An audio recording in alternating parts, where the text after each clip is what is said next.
qasa halkaasi oo militariga Israa'iil ay sii wadaan weerarada iyo duqeymaha dhimashada iyo dhaawaca sababay. Telefishinka Al Jazeera ayaa soo sheegay in ugu yaraan 36 qof ilaa iyo hadda la xaqiijiyay inay ku dhinteen weerarada Israa'iil ay ku qaaday xaafadda Shujaaciya ee qasa halkaasi oo ay tiro kale oo 50 qof oo gaaraysan ay ku dhaawacmeen. isla wararkan wargeyska Israel Today ayaa soo xigtay ila wareedyo sheegaya in ciidamada Israa'iil ay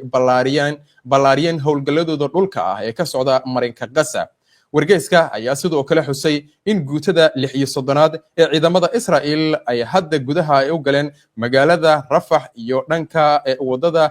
Maraj amaba aaga Tal al-Sultan aagaasi oo aysan horay ciidamadoodu uga howlgalinin. inkasta oo Netanyahu iyo xukuumaddiisa xag jirka ah ay dagaal sii wadaan oo haddana ay gudaha u sii galayaan howlgaladooda ka dhanka ah haddana Netanyahu iyo xukuumaddiisa xag jirka ah ayaa waxa ay dagaalka xaaladda si sababaya la sheegayaa inuu ka sii darayo. warbaahinta Israa'iil oo tabisay in duuliyaal ka tirsan ciidamada cirka ee Israa'iil ay warqad ay u direen taliyaha guud ee ciidamada cirka Thomas Bar ayaa sheegay in si cad ay uga soo horjeesteen dib u bilaabitaanka dagaalka ka socda marinka Gaza. waxa ay ku sheegeen in dagaalku uu u adeegayo dana siyaasadeed oo gaar ah halkii uu ahaan lahaa mid amniga qaranka lagu sugayo. duuliyaashu waxa ay warqadan ay ku xuseen in ay sii waditaanka dagaalka aysan waxba taraynin gaar ahaan gaaritaanka yoolalkooda la shaaciyay balse ay keeni karto dhimasho badan oo ay ku jiraan maxaabiis askarta Israa'iil dad rayid ah iyo waxyeelo soo gaarta kaabayaasha kala duwan iyo guud ahaanba difaacyada ciidamada kaydka ee Israa'iil u harsan. hadda warbaahinta Israa'iil ayaa sheegtay in warqadan ay si weyn cara ay u gelisay taliyaha ciidanka cirka Thomas Bar inkasta oo aysan jirinin wax baaq ah oo lagu diidayo arrintan oo militariga ah looga soo horjeedo duuliyaashooda ah. hay'addu waxa sidoo kale ay sheegtay in uu ka digay ugana digay dhammaan ciidamada cirka oo saxiixay warqadan in laga joojin doono howlgallada militari isla markaasina taliyaha guud ee ciidamada Israa'iil El Samir uu ku qayb galay kulan lagu falanqeynayay arrimahani. sida warbaahinta Yuhuuddu ay ku waramayso ku warantay talaadadii warqadan ayaa waxaa diyaariyay askarta kaydka ah iyo saraakiil hore kuwaasi oo ka jawaabayay go'aanka militari ee Israa'iil ee dib u bilaabitaanka dagaalka taasi oo ay ku tilmaameen mid u adeegaysa siyaasad ahayn mid dan qaranka Israa'iil ah. warqadan waxa sidoo kale lala saxiixay ama lala xiriiriyay dib u eegitaanka dastuurka iyo isbedelka garsoorka ee xukuumadda shaqada laga joojiyay madaxa hay'adda sirdoonka Shimbet Ronen Pa iyo isku day lagu doonayo in xilka looga qaado xeeralayaha guud ee dawladda Galia Paraf Miyara haweeneydaas. war kale oo uu baahiyay telefishinka Kanaal 12 ayaa sheegay in boqolaal duuliyaal ciidamada kaydka ah ay saxiixeen warqadan isla markaasina ay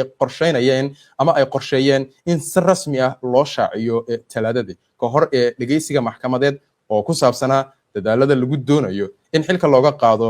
Tamar Bar. si kastaba warqadan lama shaacinin waxaana ay afayeenka ciidamada difaaca Israa'iil uu sheegay in ciidanku aanu weli helanin warqadan. madaxweynaha dalka Indonesia Prabowo Subianto ayaa maantay ku dhawaaqay in dalkiisu uu diyaar u yahay in uu si kumeel gaar ah u qaabilo Falastiiniyiinta uu saameeyay dagaalka Gaza iyadoo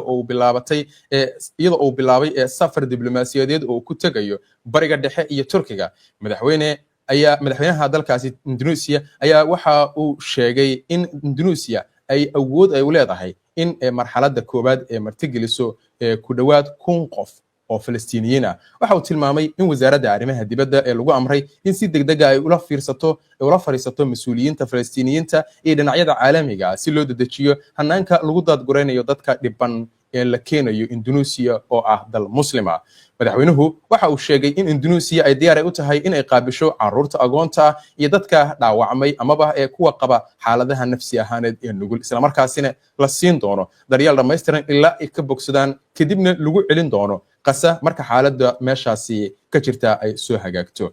madaxweynaha waxa uu xusay in Indonesia ay doonayso inay xoojiso kaalinteeda ee dhexdhexaadinta ah iyo xalinta khilaafka isaga oo qirtay in qorshahani uu sahlanayn ka hor safarkiisa uu ku tagi doono Turkiga Masar iyo Qatar madaxweynuhu waxa uu hoosta ka xariiqay in Indonesia ay weligeed ay u taagneed badbaadada iyo madaxbanaanida shacabka Falastiin taasina ay dawladdiisa ay ku dhiirigelisay in si wax ku ool ah ay u dhaqaaqdo arrintaani hadaladan ayaa imaanaya 2 bilood kadib markii wasaaradda arrimaha dibadda ee dalka Indonesia ay si buuxda ay u diiday isku day kasta oo lagu barakicinayo shacabka Falastiin taasi oo ahayd jawaab toos ah oo lagu diiday hadalka ka soo yeeray madaxweynaha Mareykanka Donald Trump oo jeediyay in lagu barakicinayo dadka reer Gaza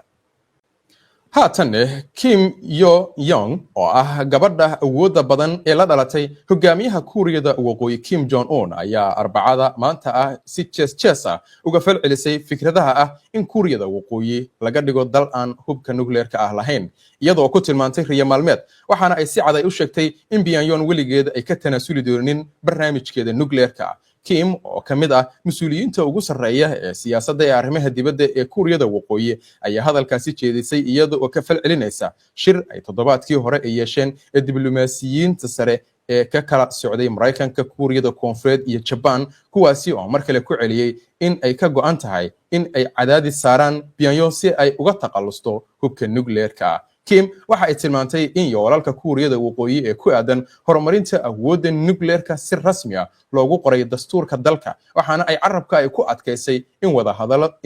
wada hadalo shisheeye oo ku saabsan hubka dhigitaanka ay yihiin falkii ugu cadaawadda badnaa isla markaasina ay ka dhigan yihiin in la diido madaxbanaanida qarankeeda ee Kuuriyada Waqooyi hadallada ay ka baahisay warbaahinta gudaha Kim ayaa waxa ay kamid haddii Mareykanka iyo xulafadiisa ay sii wadaan ku adkaysiga in ay ka taqalusi doonaan hubkeena nuclear-ka taasi waxa ay siin doontaa marmarsiyo aan xad lahayn horumarka Kuuriyada Waqooyi oo ku sameynayso dhismaha awoodda nuclear-ka ee ugu xooga badan si ay nafteeda ugu difaacdo sidoo kale sariic waxa uu xusay in Mareykanku uu saacadihii la soo dhaafay qaaday duqeymo badan oo ka dhacay meelo kala duwan oo sababay geerida dad badan dhaawacyo iyo burbur hantiyadeed waxa xusid mudan in kooxda Ansaar Allah ay isniintii ku dhawaaqday in ay fulisay howlgalo military oo lala beegsaday bartilmaameedyo ciidan oo ku yaala Tel Aviv iyadoo isticmaalaysay